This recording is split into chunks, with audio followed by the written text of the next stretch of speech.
Hari ini adalah sebuah momen yang sangat penting dalam sejarah kita.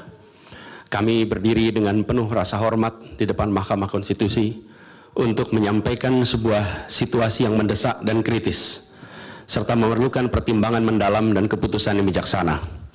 Bangsa dan negara kita ini sedang berada di dalam titik krusial, sebuah persimpangan yang akan menentukan arah masa depan kita.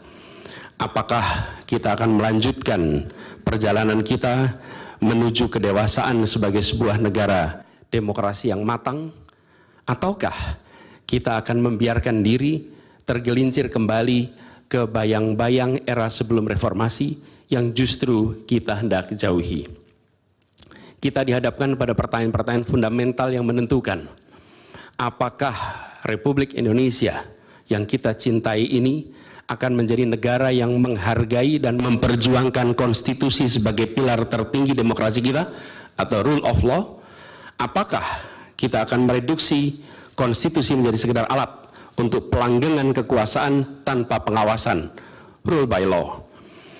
Kita harus memutuskan apakah kita akan menjadi negara yang mengakui dan menghormati hak setiap individu untuk menentukan pikiran dan menyuarakan pilihannya secara bebas dan independen yang merupakan esensi dari demokrasi, atau kita justru berpaling dari prinsip tersebut dan memilih di mana suara oligarki diberi prevalensi, mengesampingkan kesejahteraan umum dan mengabaikan kepentingan nasional yang lebih luas.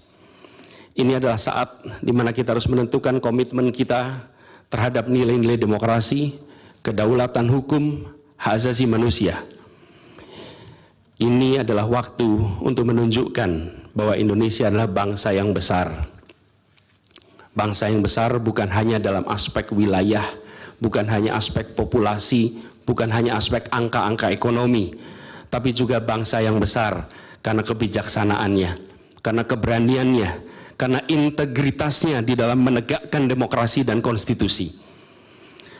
Yang mulia Hakim Mahkamah Konstitusi, sejak zaman pra-kemerdekaan, bangsa dan negara kita telah menapaki berbagai persimpangan krusial yang menentukan arah dan nasib bangsa Indonesia. Tidak semua keputusan-keputusan yang dibuat adalah keputusan yang tepat. Sebagian adalah keputusan yang tidak tepat. Dan itu dicatat di dalam sejarah kita. Semua yang terlibat dicatat sebagai bagian dari perjalanan sejarah Indonesia. Karena itu, saat yang berharga ini, kita juga dihadapkan pada kenyataan yang sama. Peristiwa yang sedang berlangsung hari-hari ini akan menjadi bagian dari catatan sejarah perjalanan Republik kita, sebagaimana perjuangan kita sejak pra-kemerdekaan. Ini adalah saatnya bagi kita di persimpangan yang kritis ini untuk mengambil pelajaran dari sejarah, berdiri dengan keberanian moral dan intelektual untuk menentukan masa depan kita dengan keputusan yang akan memperkuat pondasi demokrasi, memperkuat pondasi keadilan di dalam negara kita. Yang mulia Hakim Mahkamah Konstitusi, kita telah menyaksikan berjalannya satu babak penting dalam demokrasi kita bulan lalu, yaitu proses pemilihan umum yang angka suaranya telah diumumkan secara resmi oleh Komisi Pemilihan Umum. Tapi perlu kami garis bawahi dan kita semua sadari bahwa angka suara tak mutlak menentukan kualitas dari demokrasi. Tak otomatis mencerminkan kualitas secara keseluruhan. Setiap tahapan proses pemilihan, mulai dari persiapan awal hingga pengumuman, haruslah konsisten dengan prinsip-prinsip kebebasan, kejujuran, keadilan. Dan prinsip-prinsip ini bukan formalitas, ini bukan sekedar ada di teks, tapi ini pondasi esensial yang harus dijaga untuk membangun dan memelihara sistem demokrasi yang sehat, yang stabil, dan yang berkelanjutan. Pemilihan umum yang bebas, jujur, adil adalah pilar yang memberi legitimasi kuat pada pemerintahan yang terpilih, yang bisa membawa kepercayaan publik serta memperkuat pondasi institusi pemerintahan. Tanpa itu, legitimasi, kredibilitas dari pemerintah yang terpilih akan diragukan. Lebih jauh lagi, pemilihan yang dijalankan secara bebas, secara jujur dan adil adalah sesungguhnya pengakuan atas hak dasar setiap warga negara dalam menentukan arah dan masa depan negara mereka sendiri. Ini adalah wujud tertinggi dari kedaulatan rakyat, di mana setiap suara dapat disampaikan dan dihitung tanpa tekanan, tanpa ancaman, tanpa iming-iming imbalan. Pertanyaannya, apakah Pilpres 2024 kemarin telah dijalankan secara bebas, jujur, dan adil?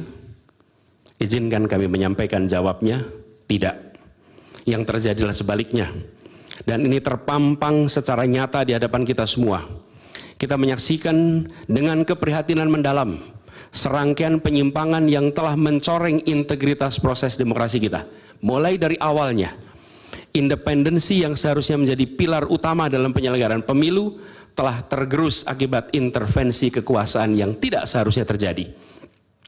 Di antara penyimpangan yang kita saksikan adalah penggunaan institusi negara untuk memenangkan salah satu calon yang secara eksplisit tidak memenuhi kriteria yang ditetapkan.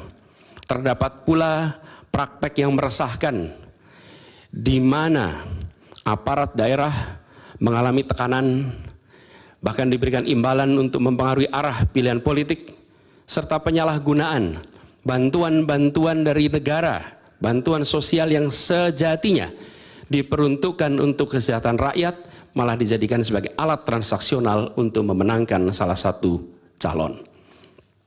Bahkan intervensi ini sempat merambah hingga pemimpin Mahkamah Konstitusi.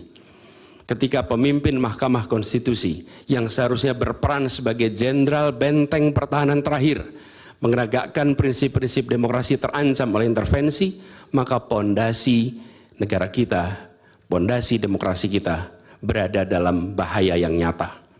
Lebih jauh lagi, skala penyimpangan ini tidak pernah kita lihat sebelumnya, Yang Mulia.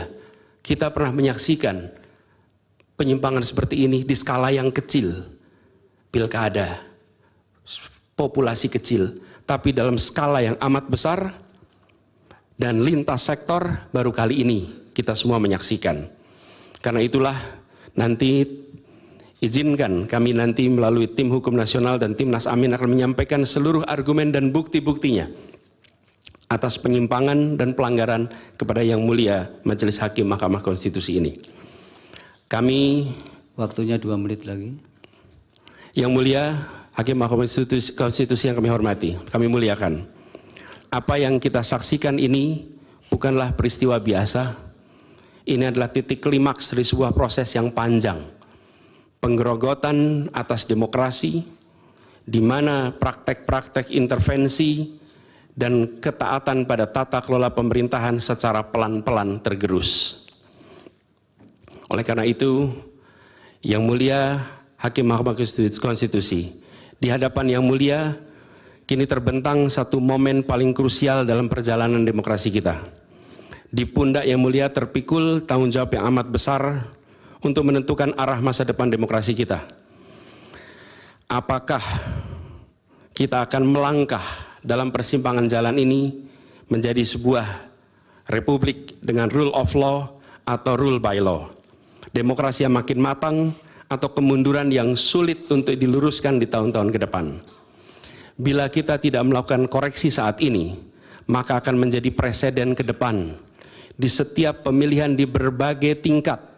Bila kita tidak melakukan koreksi, maka praktek yang terjadi kemarin akan dianggap sebagai kenormalan dan menjadi kebiasaan, lalu menjadi budaya dan akhirnya menjadi karakter bangsa. Yang Mulia Majelis Hakim Mahkamah Konstitusi, dengan rasa hormat dan penuh harap, mohon peristiwa ini jangan dibiarkan melewat tanpa dikoreksi. Rakyat Indonesia menunggu dengan penuh perhatian, dan kami titipkan semua ini kepada Mahkamah Konstitusi yang berani, independen, untuk menegakkan keadilan dengan penuh pertimbangan. Kami mendukung Yang Mulia untuk tidak membiarkan demokrasi ini terkikis oleh kepentingan kekuasaan yang sempit, tidak membiarkan cita-cita reformasi yang telah lama diperjuangkan menjadi sia-sia. Tindakan dan keputusan Mahkamah Konstitusi terkait dengan jadwal pemilihan kepala daerah serentak serta keputusan penghapusan pasal pencemaran nama baik telah memberikan kepada kami harapan bahwa independensi, keberanian, ketegasan dalam menegakkan keadilan hadir kembali di Mahkamah Konstitusi ini.